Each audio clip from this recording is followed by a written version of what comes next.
Hello friends, उम्मीद है कि आप सभी लोग अपने अपने घरों में ठीक होंगे और ऐसे ही आप लोग अपने घरों में बने रहिए। अभी भी कोरोना का संकट समाप्त नहीं हुआ है और बाहर निकलने से पहले आपको एक बार जरूर सोचना चाहिए कि बाहर निकलना कितना आवश्यक है। अनावश्यक लोगों से मिलने से बचिए और अपने घर पे सेफ रहिए। तो स्टूडेंट्स, लास्ट लेक्चर में हम लोगों ने पढ़ा था इलेक्ट्रोलिसिस के बारे में। इलेक्ट्रोलिसिस क्या होता है, इलेक्ट्रोलिसिस कैसे होता है और इलेक्ट्रोलाइटिक सेल क्या होती है। हम लोगों ने ये भी पढ़ा था कि इलेक्ट्रोलिसिस के दौरान जो प्रोसेसेस होते हैं, जो रिएक्शंस होती हैं, वो कैसे होती हैं, ऑक्सीडेशन किधर होता है और रिडक्शन किधर होता है, ये सारी चीजें हम लोगों ने लास्ट लेक्चर में पढ़ ली थी। आज हम लोग पढ़ेंगे इलेक्ट्रोलिसिस को लेकर के फैराडे ने कुछ नियम दिए थे। तो फैराडे के कौन कौन से नियम थे जो इलेक्ट्रोलिसिस से रिलेटेड थे? तो फैराडेज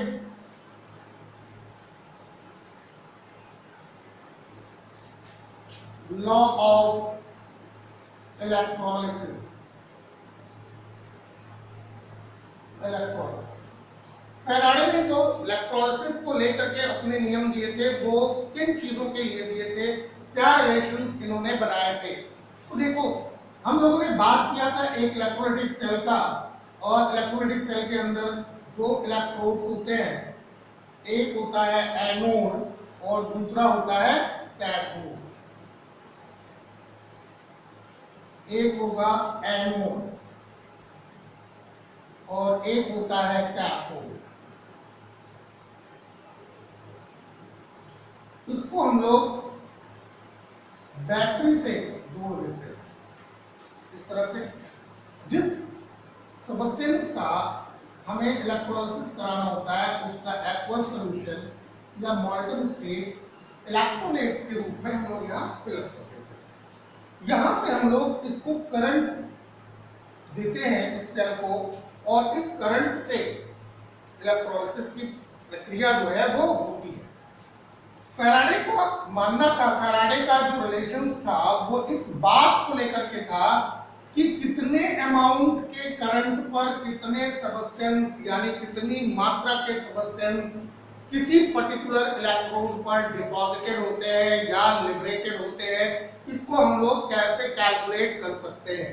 जैसे हम लोग यहाँ पे देखते हैं कि जितने भी कैटायंस होंगे वो कैथोड पे जाके लिबरेटेड होते हैं, और जो एनायंस होते हैं वो एनोड पर आकर के लिबरेटेड होते हैं या डिपॉजिटेड होते हैं। तो कितने, सवाल ये है कितने जाकर के डिपॉजिटेड होंगे आइदर कैथोड और एनोड, चाहे वो कैटायंस हो या फिर एनायंस हो, जो भी हो, जिस भी रिस्पेक्टिव इलेक्ट्रोड्स पर वो जाकर के डिपॉजिटेड होते हैं या लिबरेटेड होते हैं, वो कितने मात्रा में होंगे।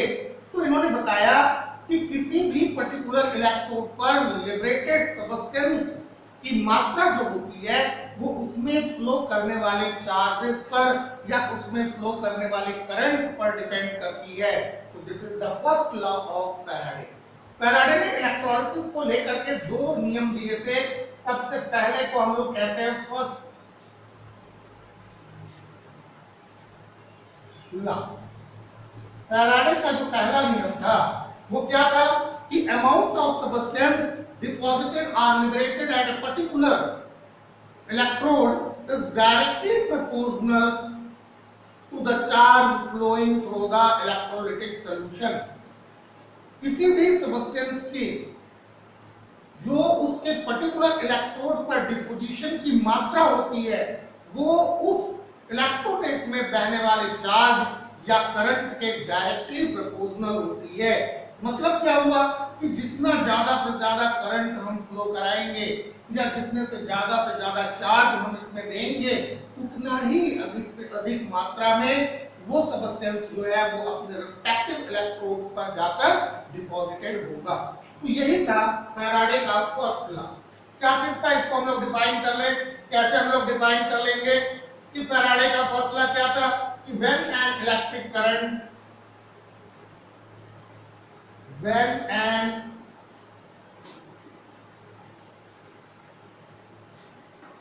electric current is passed through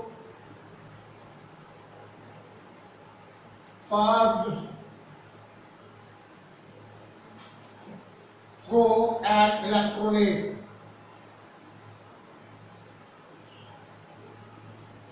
Through an electrolyte, the amount of substance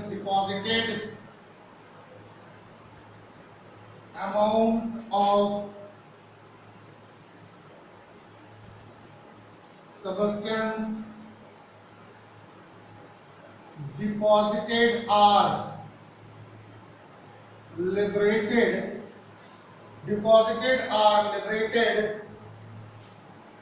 at a particular electrode is directly proportional to the quantity of electric charge passed through the electrolyte.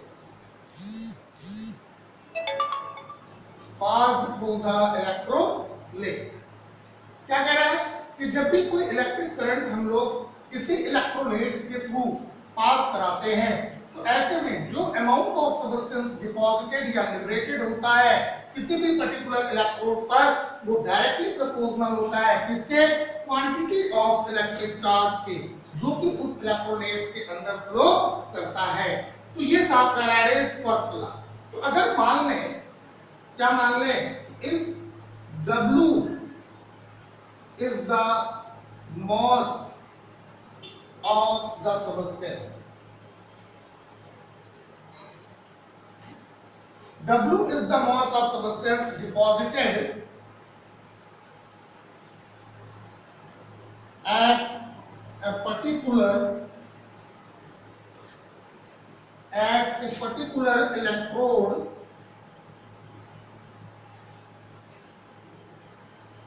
by passing Q coulomb charge. By passing Q coulomb charge. तो according to Faraday's first law, Faraday के first law के according W will be directly proportional to Q. But we know that Q equal to IT. Then W is directly proportional to IT. अगर आप proportionality हटाते हैं तो W equal to ZIT.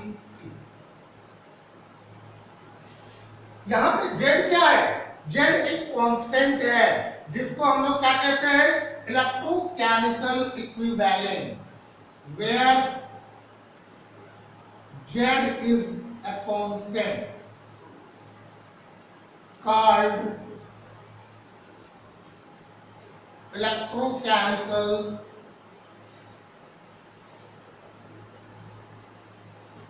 equivalent. Z एक constant है जिसको हम लोग क्या कहेंगे, जिसको हम लोग इलेक्ट्रोकेमिकल इक्विवेलेंट कहते हैं। तो this is the first law of Faraday. ये फैराडे का फर्स्ट लॉ है। आइए जरा हम लोग इसको और थोड़ा सा देखते हैं कि Z की वैल्यू हम लोग कैसे निकालें और Z को हम लोग कैसे डिफाइन कर सकते हैं, Z की वैल्यू को कैसे कैलकुलेट कर सकते हैं और कैसे Z को डिफाइन कर सकते हैं। तो मान लेते हैं कि अगर किसी भी इलेक्ट्रोलाइटिक सेल के अंदर हम लोग 1 एम्पियर की करंट T टाइम तक पास कराते हैं या 1 सेकंड तक पास कराते हैं, if I equal to 1 ampere and T equal to 1 second, then W equal to Z. तो W किसके बराबर हो जाएगा, इलेक्ट्रोकेमिकल इक्विवेलेंट Z के बराबर हो जाता है। यानी इलेक्ट्रोकेमिकल इक्विवेलेंट किसके बराबर हो जाएगा? Z is numerically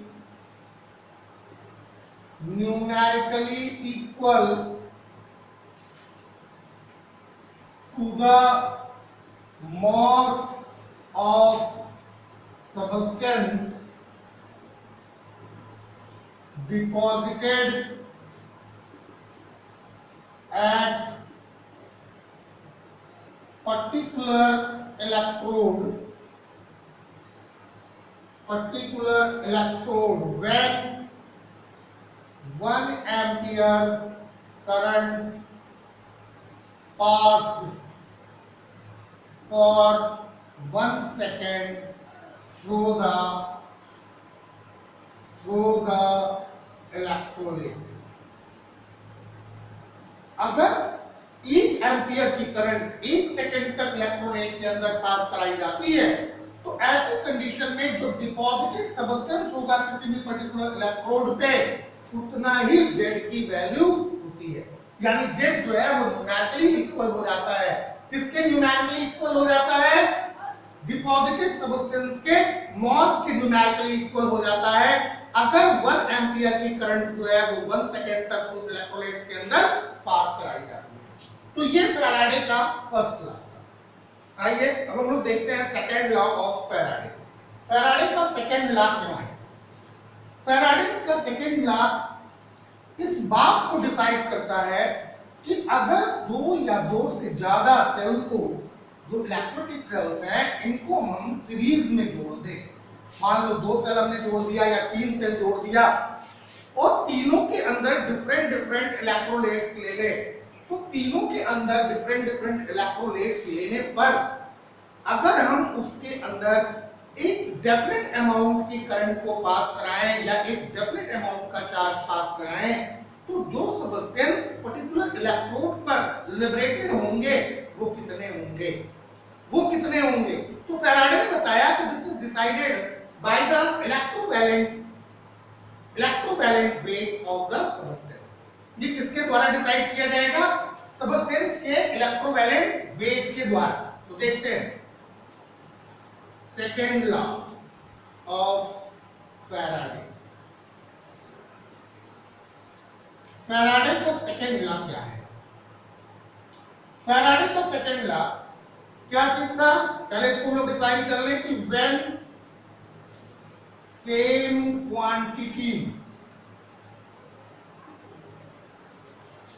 quantity of charge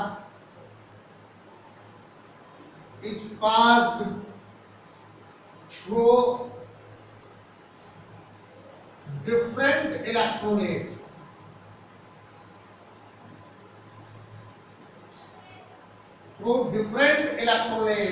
then the mass of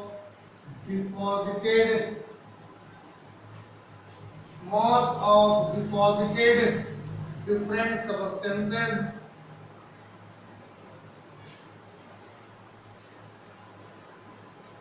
at the respective electrodes will be in the ratio of their equivalent mass। किसके रेशियो के बराबर होगा? इनके इक्विवेलेंट मॉस के रेशियो के बराबर होगा। तो इस चीज को जानने के लिए हम लोग 2 या 2 से ज्यादा ऐसी सेल्स लेते हैं जिसके अंदर हमने डिफरेंट इलेक्ट्रोलाइट्स भर करके रखे हैं।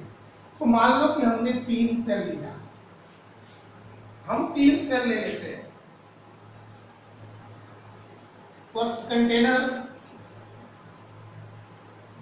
सेकेंड कंटेनर और थर्ड कंटेनर। इनके अंदर हमने इलेक्ट्रोलाइट्स भर लिया। मान लो पहले के अंदर हमने भर लिया सल्फ्यूरिक एसिड, यहाँ पे हमने भरा H2SO4, दूसरे में हमने भर लिया कॉपर सल्फेट, तीसरे में हमने भर लिया सिल्वर नाइट्रेट, ये 3 इलेक्ट्रोलाइट्स हमने डिफरेंट डिफरेंट भर लिए। अभी इन तीनों कंटेनर्स को हम लोग सीरीज में जोड़ दें। ये इस तरह से, ये इस तरह से हमने इलेक्ट्रोड्स लगाए और इनको सीरीज में जोड़ दिया।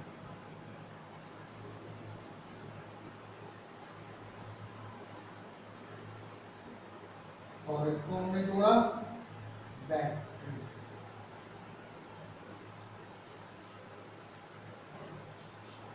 ये बैटरी से हमने जोड़ दिया। तो ऐसे में जब प्रोसेस की स्टार्ट होता है तो ऐसे में हाइड्रोजन कहां डिपॉजिटेड होगा, कॉपर कहां डिपॉजिटेड होगा, सब अपने रिस्पेक्टिव इलेक्ट्रोड पे डिपॉजिटेड होंगे। लेकिन इनके डिपॉजिशन की अमाउंट जो होगी वो हम कैसे निकालेंगे? तो फैराडे का कहना था कि जो भिन्न भिन्न सबस्टेंसेस अपने रिस्पेक्टिव इलेक्ट्रोड पे डिपॉजिटेड होते हैं तो वो क्या होते हैं, वो एक रेशियो में होते हैं, इसके इलेक्ट्रोवैलेंट मॉस के। इलेक्ट्रोवैलेंट मॉस का रेशियो बनता है। तो according to Faraday second law, क्या चीज, मास ऑफ हाइड्रोजन। सबसे पहले हम लोग दो सेल में देखेंगे, मास of hydrogen upon mass of copper. यहाँ पे कॉपर सल्फेट का इलेक्ट्रोलाइट लिया है तो कॉपर डिपॉजिटेड होगा, यहाँ पे हाइड्रोजन का सल्फेट लिया हुआ है, सल्फ्यूरिक एसिड है तो हाइड्रोजन डिपॉजिटेड होगी। तो mass of hydrogen upon mass of copper, that will be equal to the mass of या equivalent mass, equivalent mass of hydrogen upon equivalent mass of copper। ये हम इससे हाइड्रोजन का या कॉपर का जो भी डिपॉजिटेड मास है उसको कैलकुलेट कर सकते हैं।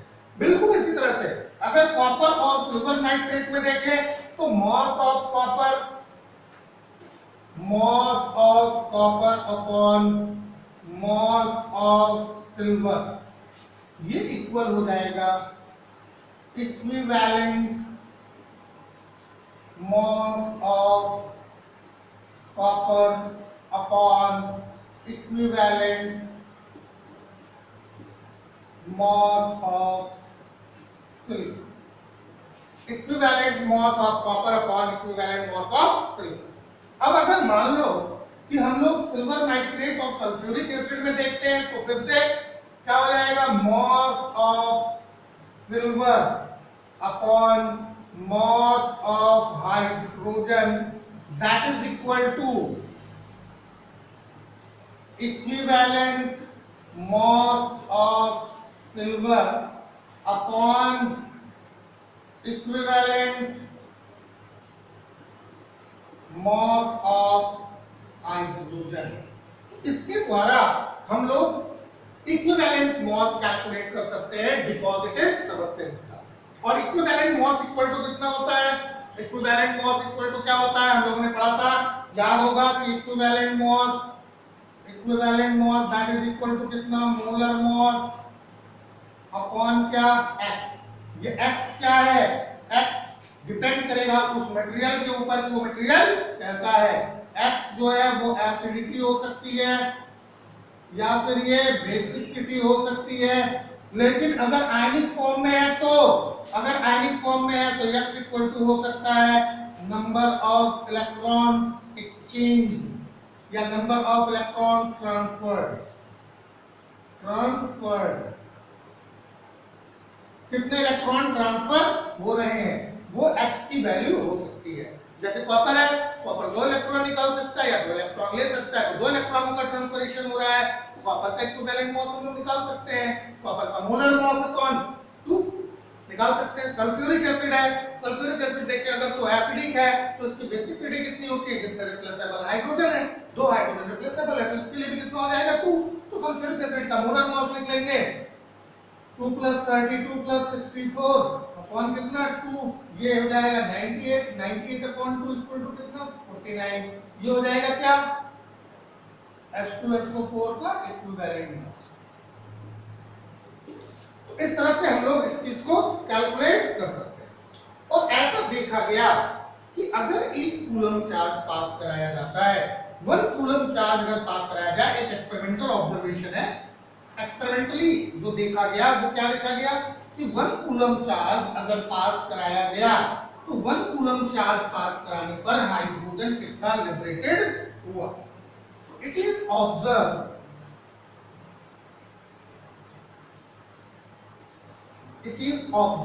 एक्सपेरिमेंटली। क्या चीज? On passing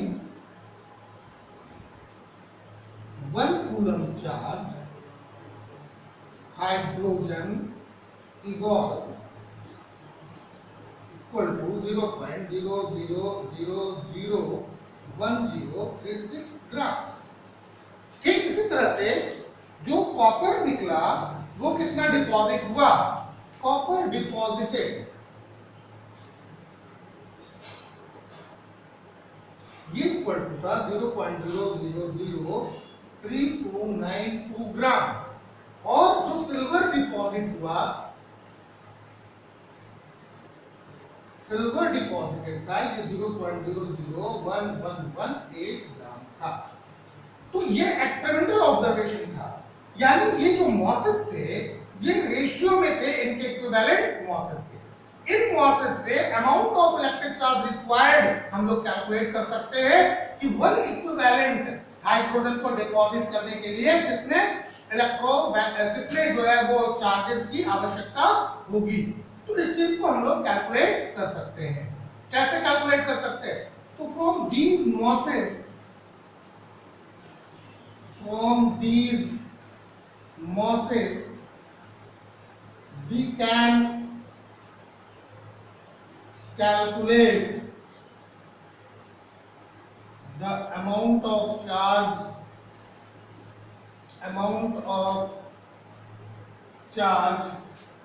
required to liberate or deposited 1 equivalent of substance। एक इक्विवेलेंट सब्सटेंस को डिपॉजिटेड या लिबरेटेड करने के लिए कितने चार्ज की आवश्यकता होगी उसको हम कैलकुलेट कर सकते हैं। कैसे कैलकुलेट कर सकते हैं? तो फॉर हाइड्रोजन अगर हम लोग कैलकुलेट करते हैं, फॉर हाइड्रोजन के लिए कितना हो जाएगा? एक इक्विवेलेंट को डिपॉजिट कराना है या लिबरेट कराना है तो 1 अपॉन हाइड्रोजन के लिए कितना? 0.00001036 और ये लगभग 96,500 कूलम के बराबर है। इसी तरह से अगर हम लोग कॉपर के लिए देखें, फॉर कॉपर, तो कॉपर के लिए कितना हो जाएगा? 1 अपॉन कितना है कॉपर डिपॉजिटेड? 0.00003292, ये भी इक्वल हो जाएगा 96,500 कूलम। तो इस तरह से अगर हम लोग सिल्वर के लिए भी देखेंगे तो इतना ही चार्ज आता है। इसका मतलब हुआ कि किसी भी सब्सटेंस के एक इक्विवेलेंट को डिपॉजिटेड करने के लिए 96,500 कूलम चार्ज की रिक्वायरमेंट होती है। तो ये चीज यहाँ पे आके फिनिश होती है। अभी हम लोग इस चीज को देखेंगे कि जो इक्विवेलेंट मॉस है इसके अंदर थोड़ा सा परिवर्तन किया गया। इक्विवेलेंट मॉस के अंदर थोड़ा सा चेंजिंग लाया गया मॉडर्न टर्मिनोलॉजी के अकॉर्डिंग। यहाँ पे इक्विवेलेंट मॉस ना रख करके बल्कि किसी भी सब्सटेंस के अमाउंट को नापने की जो यूनिट है मोल रखा गया और फैराडे के लॉ को थोड़ा सा मॉडिफाइड कर दिया गया। क्या कहा गया? फैराडे के लॉ को मॉडिफाइड करके क्या कहा गया? फैराडे के लॉ को जो मॉडिफाइड किया गया वो ये हो गया कि amount of chemical change occurred. It means the moles of substances deposited are liberated at a particular electrode is directly proportional to the moles of electrons exchanging during the process। किस चीज से डिपेंड करेगा? बिल्कुल वही चीज जो Faraday के law को अभी तक हम लोगों ने देखा, इसमें से इलेक्ट्रोवैलेंट मॉस को हटा दिया गया, इलेक्ट्रोवैलेंट को एकदम खत्म कर दिया गया। ये कहा गया कि जो अमाउंट ऑफ सब्सटेंस की यूनिट है उसको हम लोग मोल्स में देखें और ये देखें कि किसी भी सब्सटेंस के एक मोल को लिबरेट या डिपॉजिटेड करने पर कितने मोल इलेक्ट्रॉन जो है वो एक्सचेंज होते हैं। तो ये एक मॉडिफाइड फॉर्म था फैराडे का लॉ का, जो कि वाइडली एक्सेप्टेड है और इस तरह से ये जो इक्विवेलेंट का कॉन्सेप्ट है ये ऐसे ही रह गया और मॉडर्न टर्मिनोलॉजी के अकॉर्डिंग जो है वो इक्विवेलेंट की जगह पे रख दिया गया, किसको, मोल्स को रख दिया गया। और ये चीजें भी आगे चल करके जब इसको चेक की गई तो बिल्कुल एक मोल इलेक्ट्रॉन जो है वो 96,500 कूलम चार्ज को ही कैरी करते हैं। ये बात प्रूव हो गई और ये कहा गया कि it is suitable to use mole in the place of equivalent. Equivalent की जगह पे मोल को अगर हम लोग रिप्रेजेंट करें तो ज्यादा सुटेबल होगा। तो modified form of Faraday law,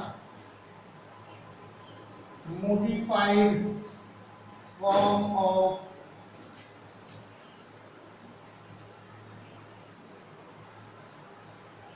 Faraday's second law, Faraday का जो सेकंड लॉ था उसको थोड़ा सा मॉडिफाइड किया गया। क्या कहा गया कि the moles of substance deposited, the moles of substance deposited at a particular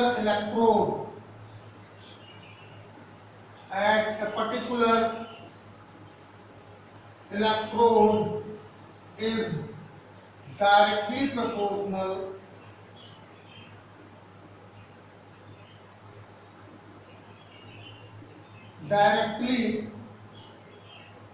proportional to the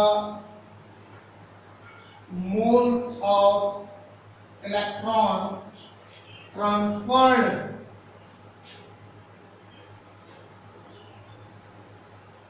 या transferring during the process। ये था फैराडे सेकंड लॉ जिसमें इलेक्ट्रोवैलेंट की जगह पे क्या रखा गया, मोल। अब देखो यहाँ पे अगर मान लो कि हमारे पास एक इलेक्ट्रोलाइटिक सेल है और इसके अंदर हमने कॉपर सल्फेट भर करके रखा है, ये हमने लगाया क्या, इलेक्ट्रोड लगाया, एक लगाया कैथोड और यहाँ पे क्या लगाया, एनोड। ये एनोड लगाया और इसको हमने जोड़ दिया सेल से। डेफिनेटली कॉपर सल्फेट अगर है तो ये कॉपर प्लस 2 आयन और SO4 माइनस 2 आयन में कन्वर्ट होगा। कॉपर को कैथोड पर जा करके डिपॉजिट होने के लिए इसको कितने के इलेक्ट्रॉन की जरूरत है, 2 इलेक्ट्रॉन की जरूरत है, जाके कॉपर डिपॉजिट होता है। यानी 1 मोल, अब इसी चीज को फैराडे के सेकंड लॉ के अकॉर्डिंग क्या कहा गया कि 1 मोल कॉपर को उसके पर्टिकुलर इलेक्ट्रोड पर डिपॉजिटेड करने के लिए 2 मोल इलेक्ट्रॉनों की रिक्वायरमेंट होती है। अगर 1 मोल कॉपर को डिपॉजिटेड कराना है तो इसके अंदर हमें 2 मोल्स इलेक्ट्रॉनों को पास कराना होगा। How can it possible, 2 mole electron कैसे पास करा सकते हैं? तो 2 मोल इलेक्ट्रॉन नहीं पास करा सकते हैं, but we can pass the amount of charge which carried by 2 mole of electron। तो 1 इलेक्ट्रॉन का चार्ज कितना होता है, 1 इलेक्ट्रॉन का charge 1.6 into 10 power minus 19 coulomb. तो 1 मोल इलेक्ट्रॉन का चार्ज कितना हो जाएगा, 1.6 into 10 power minus 19 into 6.022 into 10 to the power 23। Calculate करें, ये 96,484 के लगभग आता है। इसी को राउंड फिगर में 96,500 कूलम कहते हैं। तो 1 मोल इलेक्ट्रॉन इतना चार्ज कैरी करता है, तो 2 मोल इलेक्ट्रॉन कितना करेगा, 2 mole of electron that will be equal to 2 into 96,500 coulomb. जितना भी हो उतना ये कैरी करेगा। यानी 1 मोल कॉपर को डिपॉजिट कराने के लिए, 1 मोल कॉपर को डिपॉजिट कराने के लिए हमें कितने के दुगुने के बराबर चार्ज को कैरी कराना होगा, तभी जाकर के 1 मोल कॉपर डिपॉजिटेड होता है। तो ये था फैराडे का सेकंड लॉ। अभी जो फैराडे के सेकंड लॉ में हम लोगों ने पहले एग्जांपल देखा था कि अगर मान लो कि हमने दो या दो से ज्यादा सेल ले ली और इन ज्यादा सेलों को हमने सीरीज में जोड़ा, यहाँ पे हमने लगाया क्या, इलेक्ट्रोड्स लगाया, ये लगाया इलेक्ट्रोड्स, और इसको भी हमने ऐसे जोड़ दिया सीरीज में, और इसके अंदर हमने डिफरेंट डिफरेंट इलेक्ट्रोलाइट्स भर लिया, डिफरेंट इलेक्ट्रोलाइट्स भर लिया। यहाँ पे मान लो हमने भर लिया सिल्वर नाइट्रेट, यहाँ पे मान लो हमने भर लिया कॉपर सल्फेट, यहाँ पे मान लो हमने भर लिया गोल्ड का क्लोराइड। ये तीन इलेक्ट्रोलाइट्स हमने भर लिए, तीनों डिफरेंट इलेक्ट्रोलाइट्स हैं। अब अगर मान लें कि इस सर्किट के अंदर, इस सेल के अंदर हम एक फिक्स अमाउंट का चार्ज पास कराते हैं, तो फिक्स अमाउंट कितना मान लेते हैं कि इतना 96,500 यानी 1 farad, this is known as 1 farad of charge, इसी को 1 फैराड चार्ज कहते हैं। तो अगर 1 मोल इलेक्ट्रॉन पास कराते हैं, 1 मोल इलेक्ट्रॉन अगर इसमें से पास कराते हैं तो सब्सटेंस कितना डिपॉजिटेड होगा। तो देखो, फॉर या on passing 1 mole of electron या 1 फैराड चार्ज, अगर 1 फैराड चार्ज पास कराते हैं तो देखो सिल्वर जो है नाइट्रेट से टूट के Ag+ बनाता है, इट रिक्वायर्स 1 इलेक्ट्रॉन या 1 mole electron to get deposited in 1 mole of silver. 1 mole silver में कन्वर्ट होने के लिए इसको कितने की 1 मोल इलेक्ट्रॉन की जरूरत है, यानी अगर 1 मोल इलेक्ट्रॉन जो है वो 96,500 कूलम है जो कि इसमें हम लोग पास करा रहे हैं फिक्स अमाउंट में, तो ऐसे में 1 मोल सिल्वर डिपॉजिट हो जाएगा, यानी सिल्वर जो होगा 1 मोल Ag will deposited, 1 mole silver deposit. लेकिन अगर कॉपर को देखें तो कॉपर सल्फेट में है Cu+2, it means 2 mole of electron, लेकिन दे कितना रहे हैं, केवल 1 मोल दे रहे हैं। 2 मोल की रिक्वायरमेंट है, 1 मोल दे रहे हैं। यहाँ पे देखो ये 1 मोल कॉपर को डिपॉजिट करने के लिए 2 मोल की जरूरत है, लेकिन हम कितना दे रहे हैं, केवल और केवल 1 मोल दे रहे हैं। तो ऐसे में कितना 1/2 mole of copper will deposited, केवल 1/2 मोल डिपॉजिट होगा। अब अगर हम लोग गोल्ड को देखें तो it requires 3 mole of electron to get deposited in 1 mole of gold. तो ऐसे में हम केवल 1 मोल दे रहे हैं, तो 1/3 मोल ऑफ गोल्ड विल डिपॉजिटेड, केवल कितना 1/3 मोल जो है वो गोल्ड का डिपॉजिटेड होगा। इतनी चीजें क्लियर हो गई होंगी। तो इतनी चीजें आप लोग समझ गए होंगे कि जो फैराडे का पहला था वो था किसके, कि W is directly proportional to Q, कि जो मास ऑफ सब्सटेंस डिपॉजिटेड या लिबरेटेड होगा किसी भी पर्टिकुलर इलेक्ट्रोड पर, वो उसके अंदर फ्लोइंग चार्ज के डायरेक्टली प्रोपोर्शनल होगा। अभी आपने जो सेकंड लॉ में देखा कि moles of substance deposited at a particular electrode is directly proportional to the moles of electron transferring during the process। तो अगर मान लो कि किसी को 1 मोल के इलेक्ट्रॉन की जरूरत है डिपॉजिटेड होने के लिए, 1 मोल सब्सटेंस डिपॉजिट कर रहा है, तो 1 मोल इलेक्ट्रॉन 96,500 कूलम चार्ज उसको देंगे। लेकिन जैसे कॉपर को है तो 2 मोल इलेक्ट्रॉन की रिक्वायरमेंट है, 2 मोल इलेक्ट्रॉन मिलेगा तो 1 मोल कॉपर डिपॉजिट होगा, तो ऐसे में हमें 2 फैराड चार्ज देना होगा। लेकिन गोल्ड को 3 मोल की जरूरत है, इसको 3 फैराड चार्ज की रिक्वायरमेंट है। लेकिन अगर इसमें हम लोग एक fix amount of charge flow कराते हैं, तो ऐसे में मान लो हमने 1 फैराड चार्ज इसमें फ्लो कराया तो सिल्वर तो 1 मोल डिपॉजिटेड हो जाएगा, लेकिन कॉपर जो है वो 1/2 मोल डिपॉजिटेड होगा, जबकि गोल्ड 1/3 मोल डिपॉजिटेड होता है। तो this is the second law of Faraday. ये फैराडे का इलेक्ट्रोलिसिस का सेकंड लॉ था, तो उसको कर लीजिए। कुछ और चीजें हम लोग थोड़ा सा देखेंगे क्या है, कैसे हम लोग कैलकुलेशन करते हैं, क्योंकि कभी-कभी जो है वो इक्विवेलेंट को लेकर के क्वेश्चंस आ जाते हैं, इक्विवेलेंट मॉस को लेकर के, तो हम लोग उन प्रॉब्लम्स को कैसे सॉल्व करेंगे, तो इन चीजों को हम लोग देखेंगे। आइए देख लेते हैं फटाफट।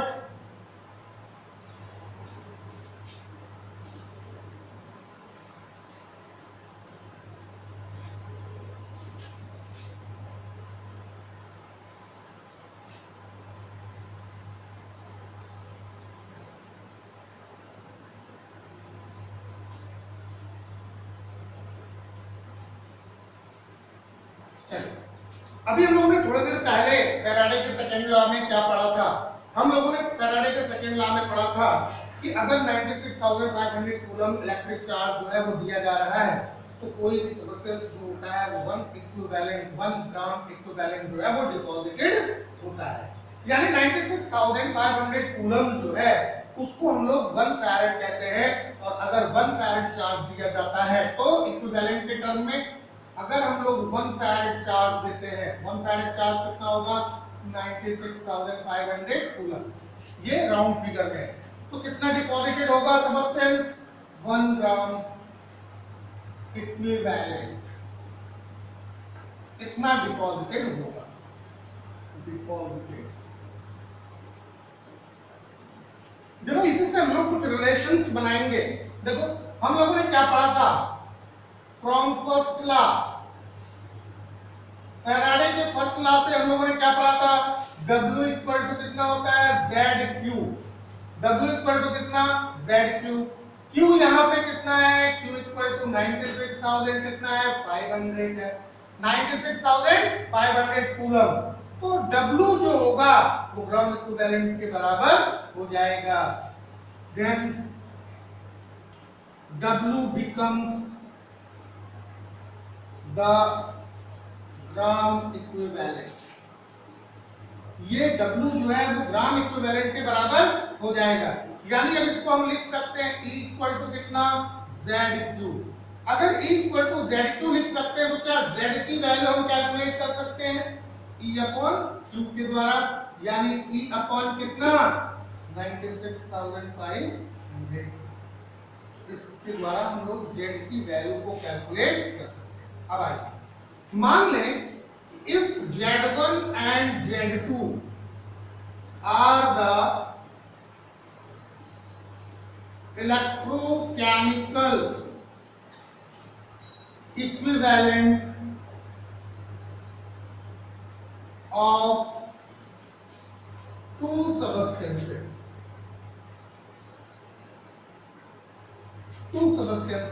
A and B, and E1 and E2 are the gram equivalent mass of substance A and B।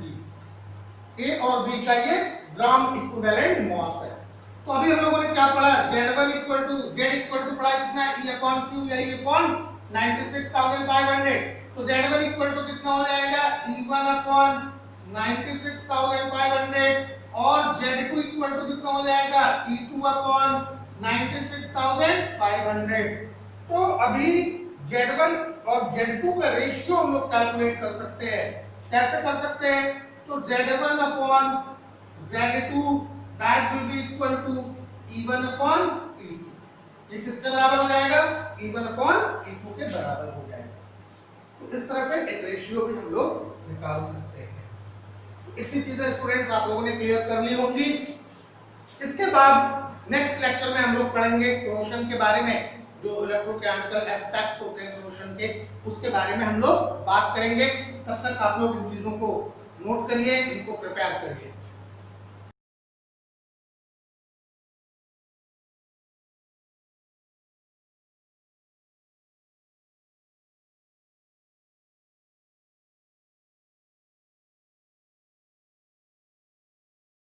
तेरी कूलनेस का स्वैग कहीं लो ना हो जाए, तेरी लाइफ की स्पीड कहीं स्लो ना हो जाए। तेरी कूलनेस का स्वैग कहीं लो ना हो जाए, तेरी लाइफ की स्पीड कहीं स्लो ना हो जाए। जरा ध्यान से सुनो ना फिर बाद